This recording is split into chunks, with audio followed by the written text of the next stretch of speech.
Deesa GS cold storage ખાતે ભારતીય જનતા પાર્ટીની બેઠક યોજાઈ.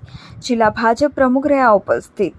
લોકસભાની ચૂંટણીને લઈને જિલ્લા ભારતીય જનતા પાર્ટી દ્વારા નરેન્દ્ર મોદીના હાથ મજબૂત કરવા આજે ચૂંટણીલક્ષી બેઠક યોજાઈ હતી. ડીસા આખોલ 4 રસ્તા નજીક જીએસ કોલ્ડ સ્ટોરેજ ખાતે ભારતીય જનતા પાર્ટીના આગેવાનો અને મોવડી મંડળના આગેવાનો સહિત પૂર્વ નેતાઓ સહિત ભારતીય જનતા પાર્ટીના જિલ્લા પ્રમુખ કીર્તિસિંહ વાઘેલા સહિત લોકસભાના ઇન્ચાર્જ રાણાભાઈ દેસાઈ, ડીસા ધારાસભ્ય પ્રવીણભાઈ માળી, પૂર્વ ધારાસભ્ય શશિકાંતભાઈ પંડ્યા, પૂર્વ વેરહાઉસ ચેરમેન મગનલાલ માળી, પૂર્વ રાજ્યસભાના સાંસદ દિનેશભાઈ અનાવાડિયા, ડીસા તાલુકા સંઘના ચેરમેન પ્રતિક પટિયાર, શહેર ભાજપ પ્રમુખ રમેશભાઈ દિલવાડિયા, મહામંત્રી અશોકભાઈ પટેલ તેમજ જિલ્લા અને તાલુકા કક્ષાના આગેવાનો અને સાથે ડીસા નગરપાલિકાના પ્રમુખ, ઉપપ્રમુખ, ચૂંટાયેલા પ્રતિનિધિઓને વિવિધ મોરચાના હોદ્દેદારો અને કાર્યકરો સહિત સમર્થકો મોટી સંખ્યામાં ઉપસ્થિત રહ્યા હતા. જેમાં મંચસ્થ મહાનુભાવ દ્વારા આગામી લોકસભાને લઈને ચૂંટણી ચક્રવ્યૂહ અંગે ચર્ચા વિચારણા કરી હતી